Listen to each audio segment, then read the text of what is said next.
प्रिय विद्यार्थियों, आज हम समाजशास्त्र में सामाजिक विघटन का अध्ययन करेंगे, जिसे हम अंग्रेजी भाषा में सोशल डिसऑर्गेनाइजेशन के नाम से जानते हैं। सबसे पहले सामाजिक विघटन का अर्थ।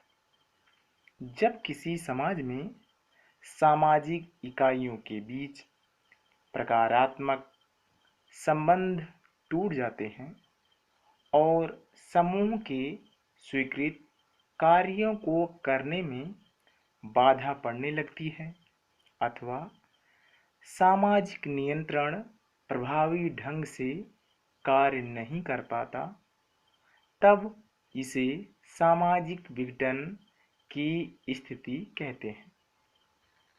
अर्थात जिन इकाइयों से समाज का निर्माण हुआ है, उनके बीच संबंधों का अलग हो जाना या फिर समूह के कार्यों में बाधा पड़ना अथवा सामाजिक नियंत्रण का प्रभाव न पड़ना, ऐसी स्थिति को सामाजिक विघटन कहते हैं।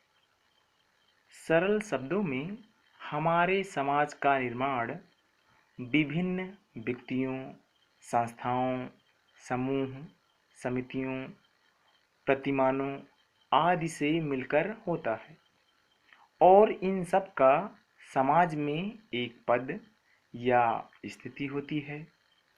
जब यह सभी अपने पदों और स्थिति के अनुसार अपने अपने कार्यों को सही ढंग से नहीं कर पाते, तो सामाजिक विघटन होने लगता है।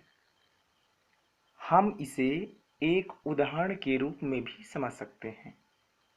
मान लीजिए आपका शरीर समाज है, जिसके विभिन्न अंग हाथ, पैर, नाक, कान आदि हैं।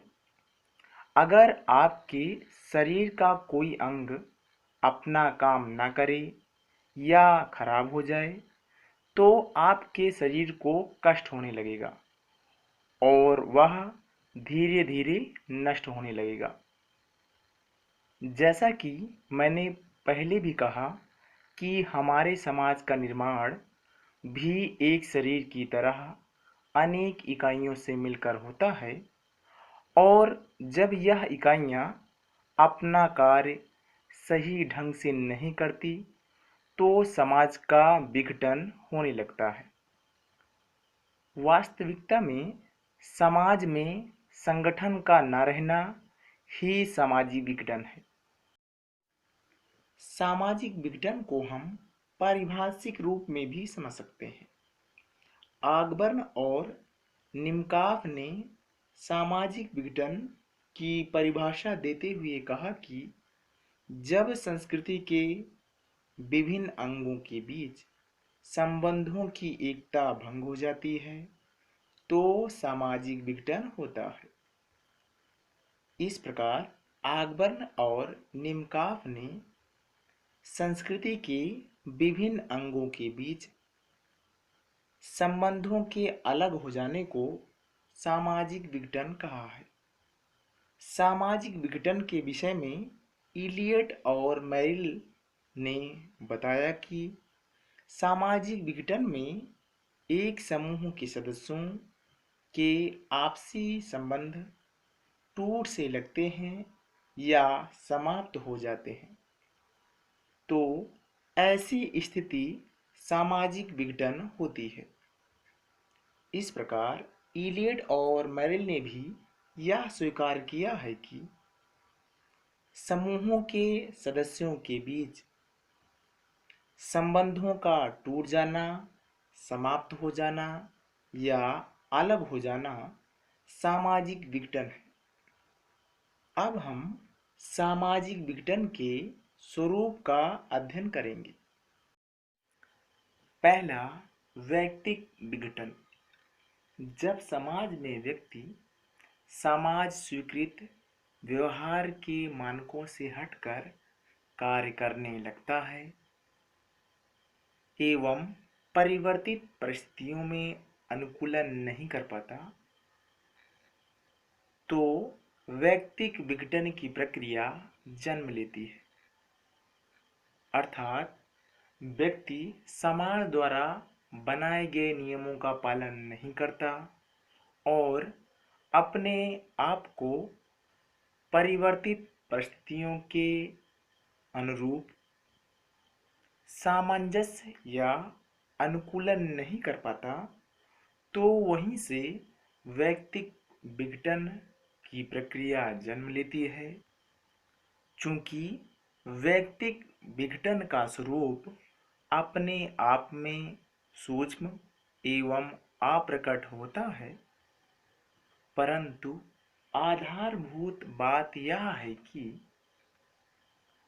परिस्थितियों का अनुकूल न होना और यही वैयक्तिक विघटन के लिए उत्तरदायी होता है और किन्हीं कारणोंवश वह परिवर्तित परिस्थितियों में सामंजस्य नहीं कर पाता तो वह सामाजिक व्यवहार के प्रतिकूल व्यवहार करने लगता है और वैयक्तिक विघटन की प्रक्रिया जन्म लेती है, जैसे मद्यपान, मादक द्रव्य व्यसन, अपराध, वेश्यावृत्ति, आत्महत्या इत्यादि।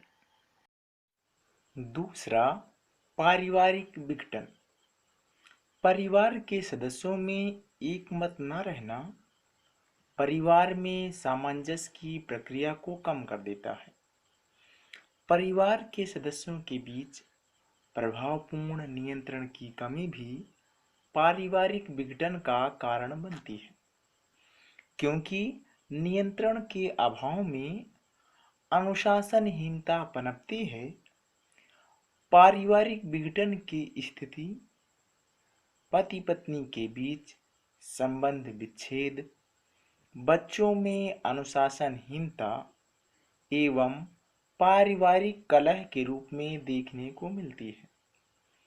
आर्थिक संकट, मतभेद, असाध्य और आकस्मिक कारण पारिवारिक विघटन के लिए जिम्मेदार होते हैं। तीसरा, सामुदायिक विघटन।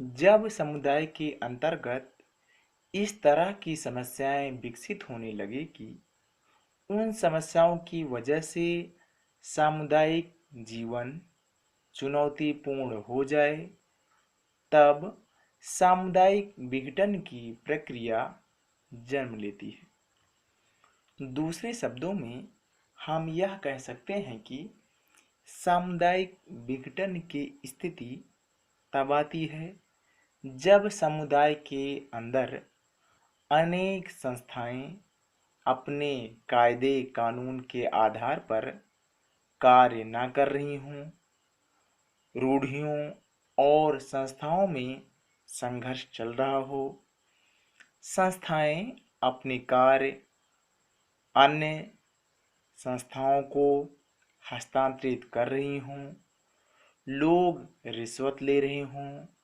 नफाखोरी बढ़ रही हो, बेरोजगारी बढ़ रही हो, गरीबी फैल रही हो, अत्याचार बढ़ रहा हो, तो ऐसी स्थिति सामुदायिक विघटन की स्थिति होती है। चौथा, अंतरराष्ट्रीय विघटन। आज का युग अंतरराष्ट्रीय युग है। संचार व यातायात के साधनों ने विश्व को बहुत छोटा कर दिया है। विश्व के एक कोने में हुई घटना का प्रभाव विश्व के सभी देशों में पड़ता है। जैसे वर्तमान समय में हो रही घटना आर्मेनिया और अजरबैजान के बीच युद्ध। अंतर्राष्ट्रीय व्यापार के लिए कुछ रीति रिवाज व कानून प्रचलित होते हैं और जब इन रिवाजों व कानून की श्रृंखला भंग होती है, तब यह कहा जा सकता है कि अंतर्राष्ट्रीय रीति विघटन प्रारंभ हो गया है।